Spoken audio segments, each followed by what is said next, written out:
এক সপ্তাহের বেশি সময় ধরে ভারী বৃষ্টি, বন্যা ও ভূমিধসে নাকাল হিমাচল প্রদেশের বাসিন্দারা।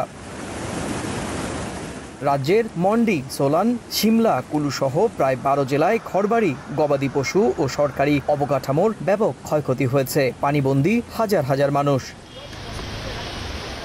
বন্যা, পাহাড় ধস, বজ্রপাতে এখনো পর্যন্ত অর্ধশতাধিক প্রাণহানির খবর পাওয়া গিয়েছে। নিখোঁজ রয়েছেন আরও অনেকে। তাদের উদ্ধারে স্থানীয়দের পাশাপাশি কাজ করছে সেনাবাহিনী। তবে দুর্গম পাহাড়ি রাস্তা আর ভয়াবহ বৃষ্টির কারণে উদ্ধার কাজ বাধাগ্রস্ত হচ্ছে।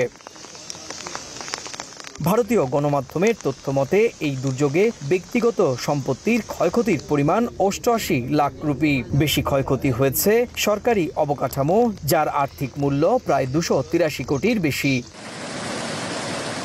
একাধিক সেতু, রাস্তাঘাট ভেঙে পড়ায় ব্যাহত হয়ে পড়েছে যোগাযোগ ব্যবস্থা। বিদ্যুৎ সংযোগ বিচ্ছিন্ন হওয়ায় বিপর্যস্ত জনজীবন। বন্যার্তদের ত্রাণ সহায়তা পাঠানোর ঘোষণা দিয়েছেন রাজ্যটির মুখ্যমন্ত্রী। এদিকে টানা বৃষ্টিপাতে বন্যা পরিস্থিতির কারণে রাজ্যের পর্যটন শিল্প ক্ষতিগ্রস্ত হচ্ছে বলে জানান সংশ্লিষ্টরা। সুব্রত আচার্য, সময় সংবাদ, ভারত।